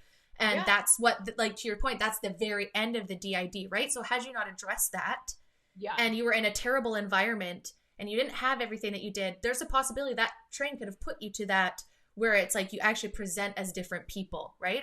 That's the progression of it. Yeah, and that's for major trauma. People have like, I'm kind of like, I'm at the, and most people are like, or not most, but like a lot of people have some version, I'd say, of soul. Like I said, I have 4 people I know that have dealt with this. Like, it's Yeah. not, and I randomly met that bartender. Like, Nothing is by chance. I honestly believe nothing. Like just in my show Right. alone, the way Yes. that and you know what's crazy? This you're gonna love this. You're gonna love this. Like 4 months ago, I was really upset about Botox, and there was a big thing that happened in the advocacy community. And for the first time, I was like, God, just please put the right people in front of me. Please put the right girls in front of me to help me spread this message to warn other women about it. Yeah. I'm not fucking kidding you, Robyn. The next day, Amanda was in my inbox and was like, hey, you're friends with Never Talks. You've talked to her. Like, I want to tell my story, and I have a group of girls that want to tell their story. Like, let's fill this gap in the advocacy at the moment while Never Talks is taking her break. Let's go for it. And I was just like, thank you. That's amazing. And it started with a gratitude practice. It just started with gratitude practice of just being thankful for waking up and not thanking God, like, as again, church hurt and all of that, but just thanking the universe. And then it opened me up to seeing the miracles of life. And then it's just like, okay, I don't want to just put this at universe. That feels so open. That doesn't feel like it's concrete. And then I started doing that. And now it's like he has been showing up in those little ways and putting people on my path to be able to spread these words and stuff like that. And that purpose and that alignment feels so good. And that's why I'm not really afraid to talk about stuff. And I guess I really just didn't know that was probably the power of having like him behind me, knowing that I'm doing the right thing. Like when I go to him and I'm like, at the end of the life, like, God, what did you do? Well, man, like, okay, I worked for cannabis. Okay, give me a little break on that. But I helped women and men too, like anybody share their story and to help other people. You know what I mean? Like doing that feels good. So it's just like, I just always encourage people that to like look into that. If that's true, if you want to be yes or not, I would like to know that I'm doing good. Right. And that I'm trying my best.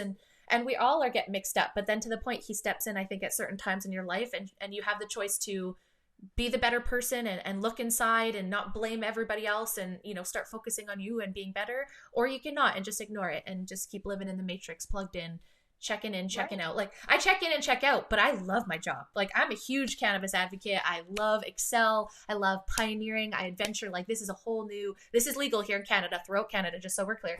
For anybody listening in the States, it is national, like it's federally legal.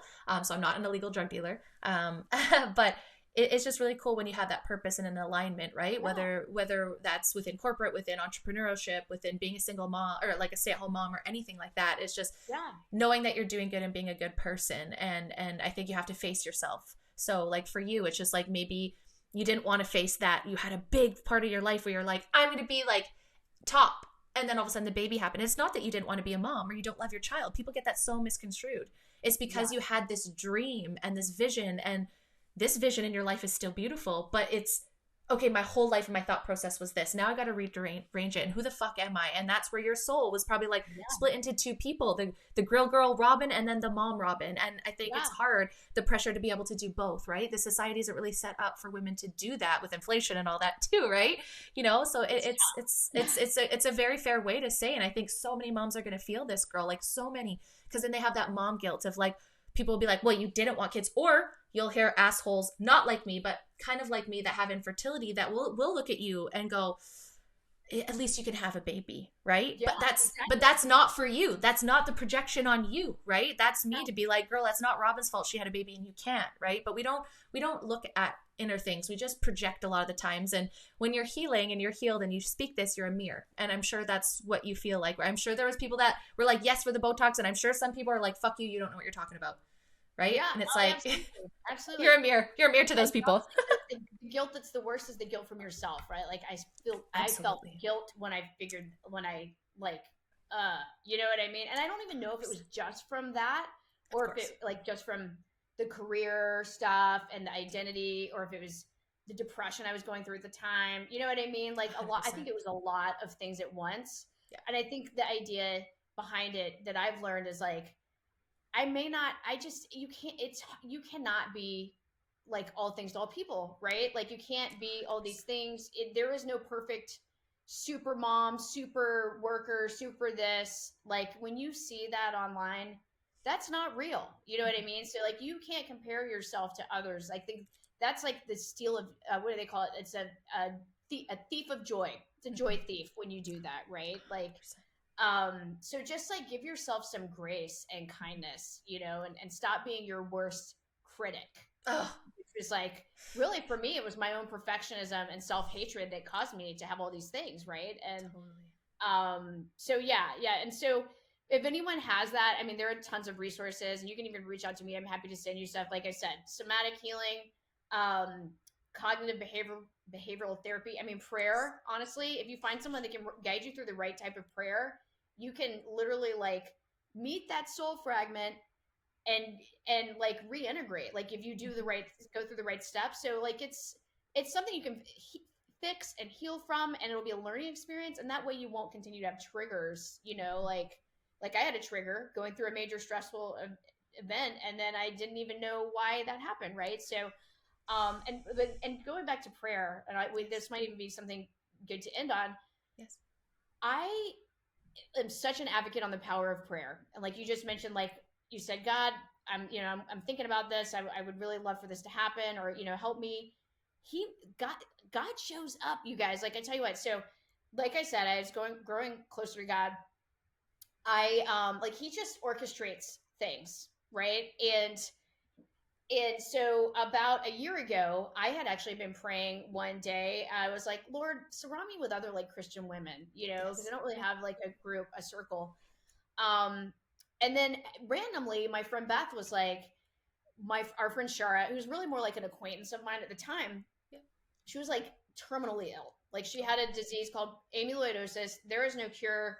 Usually when you get it, your prognosis is not good. And Shara at this point was at the end. Like all the people that she knew on like the amyloidosis Facebook groups had died already. You know what I mean? Like, and so I said to Beth, I said, let's pray for her. Let's just get together and pray for her. And there's a scripture in the Bible that says, where two people come together and pray, I am there. And I'm like, so if we get together, God has to listen to us. Okay. Yeah, so let's just that's the rules. Yeah. And so we got together, and it was me and Araceli and Beth and Shara, and we got together and we prayed for Shara and Tony Lee, who's like this really amazing lady who's like in her 70s. I love her. And she's like our steward, right? She's older and wiser. Wisdom. Yeah. Yeah.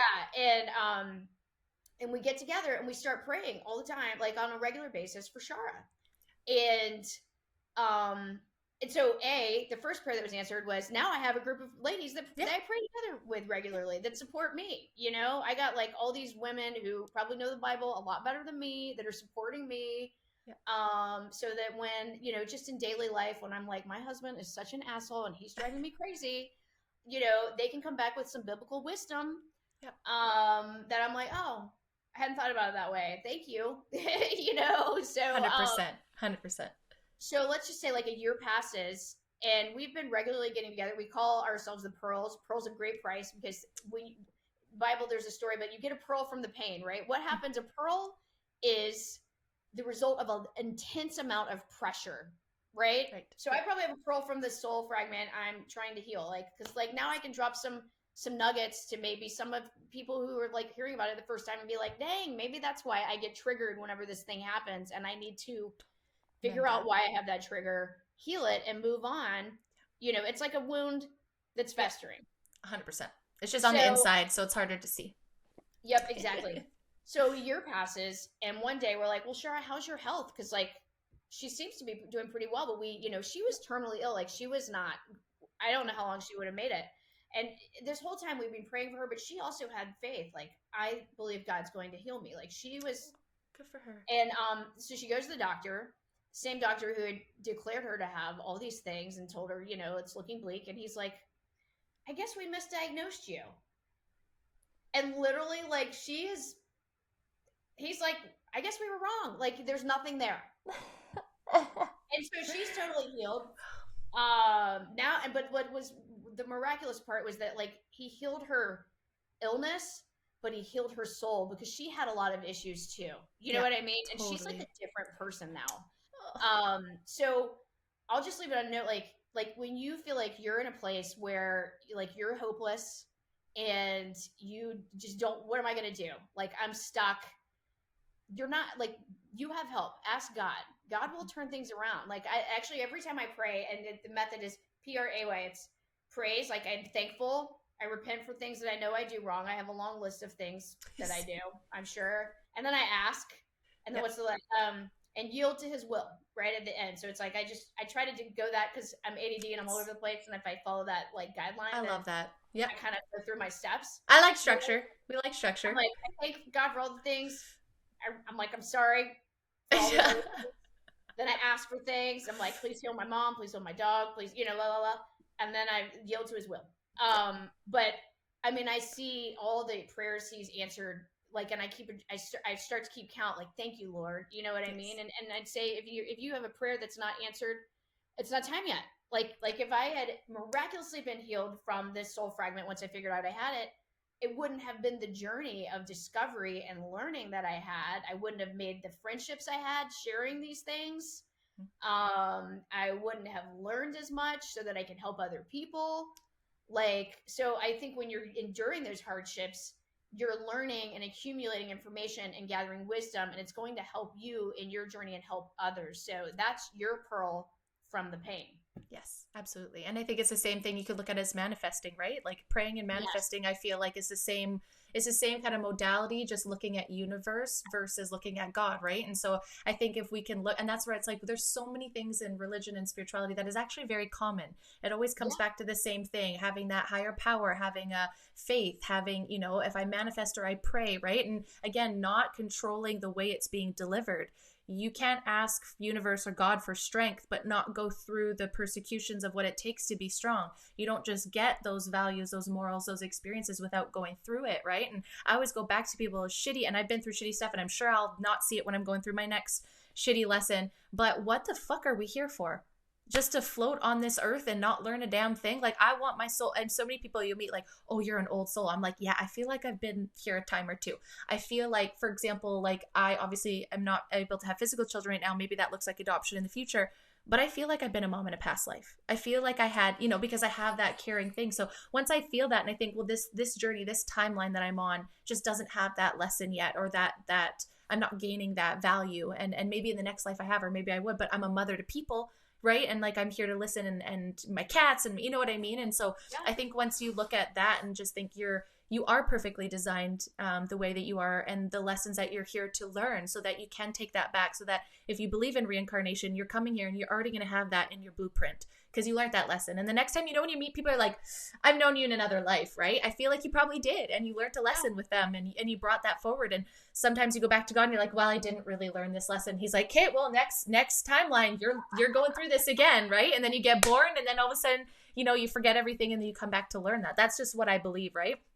And I think it's really cool because we can all share that because it all has commonality, right? It just might look different, right? And just the words might look different. So you hear someone manifesting and praying, they're doing the same thing, right? And they have to do the same thing with patience and lessons. And you can't get like morals without having to go through some stuff and some values. And I think that's what God really teaches us, right? And that's the lessons that we're learning from him. And he's not just going to give us what we ask. He's going to give us the experiences to obtain what we ask for. That's kind of how I see it. Is that a fair sum of that? Yeah, 100%. Yeah, which is super exciting.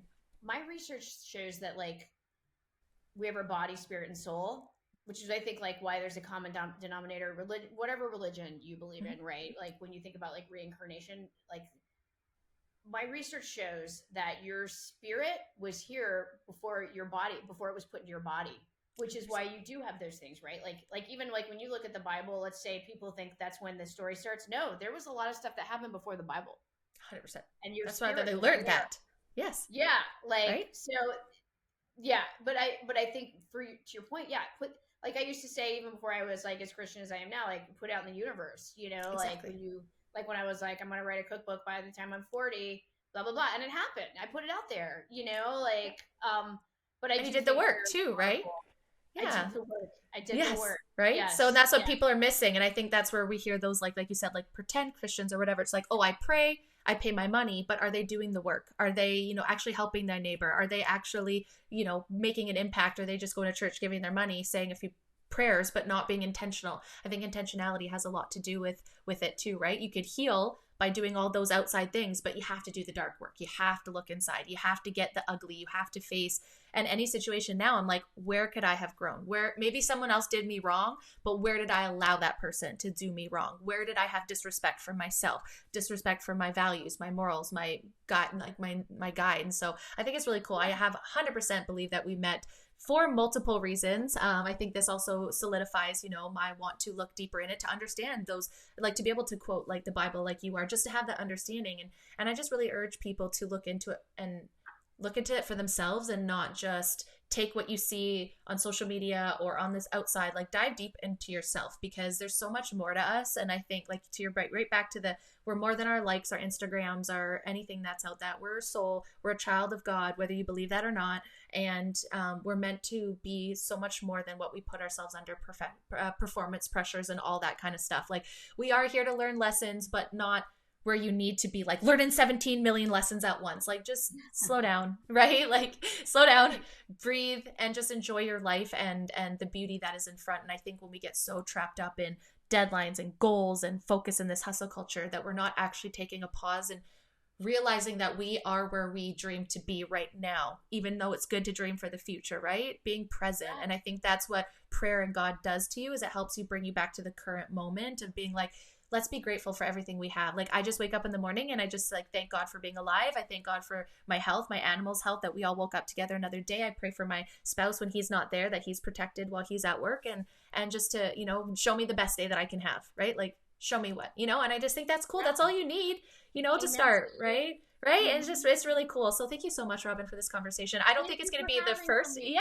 I don't think this is going to be the first time. I think I'd love to bring you back on, especially as I go through this journey myself. Yeah. And whether that's becoming a Christian or at least owning being a child of God, I would love to have you back on. And maybe that group of girlies that you have around, and maybe, we can teach everybody, what that looks like. But is there anything else about your story, about anything that we missed today? Or do you feel like we did a good job capturing what you wanted to share? Yeah, that was the main thing, you guys. I mean, I shared some personal stuff. Breaking, first time here. I mean, first time I've shared it ever. Oh, I was being very real. So good. Falling right into the brand. Yeah, to share my story that is so much more than grilling, and I'm just really happy to have met you, because you're awesome, and I feel like honestly we could chat forever. I know. I'm happy to help you with your journey and getting to know God, and just the more you want to know, I'm happy to share. I never want you to think I'm shoving how I feel down anyone's throat. I think it's very much like it's like self, right? Like where you go with God. But and I'm happy to talk about other things. Like, I've been battling SIBO and my parasite cleansing and all the things. Like, actually working on my gut, which is your second brain, is going into my next cookbook, which I think will hopefully help a lot of people. Like, I was realizing that as I was writing this book, I was doing research, because my day job is data analytics, and I was doing research for myself on the carnivore diet, and why a lot of people actually do the carnivore diet was because to heal their gut. And but I also realized your body does need carbs. Like, I know that people are like, oh, carbs are bad and sugar's the devil, but actually your body does need some carbs. So I'm trying to really show people that they can have balance, and try to, as I try to heal my own gut, try to help others too. So that's where this next book is going. And it's, yes, there will be some grilling, but it's really more about health and healing. Hopefully, is where I want to take it. So I'm happy to branch out. Yeah, and I'm happy to branch out, and I'm excited to take others on this journey with me. And if anyone wants to reach out to me, I'm on Instagram at Grill Girl Robyn. My email is Robyn with a Y at grillgirl.com. My inbox is crazy, so put everything in caps so I see it. Can confirm. I was in the inbox, but she did really great research. Yeah, absolutely. And what's really cool too is that I'm also afraid of a grill. I do lean on my spouse, but he's gone 2 weeks out of every 2 weeks for 3 weeks. So I'm very excited that I met you in that sense, because you have empowered and be like, no, I want to do that. And just even learning so much more from you. So like, even to that, I just want everyone to go check it out. You have recipes, you have your own, rubs, you have all of those things on there, helping women, empowering them. And again, just thank you so much, Robyn. I really appreciate your time today. Thanks, too, Brandy. Hey, yes, good luck with your workout class. I wish I was there. We're going to get you on. We're going to send it to you. You're going to get online. But guys, don't forget to follow Robyn. Don't forget to follow the show. Thank you so much for listening. And until the next time, guys, bye.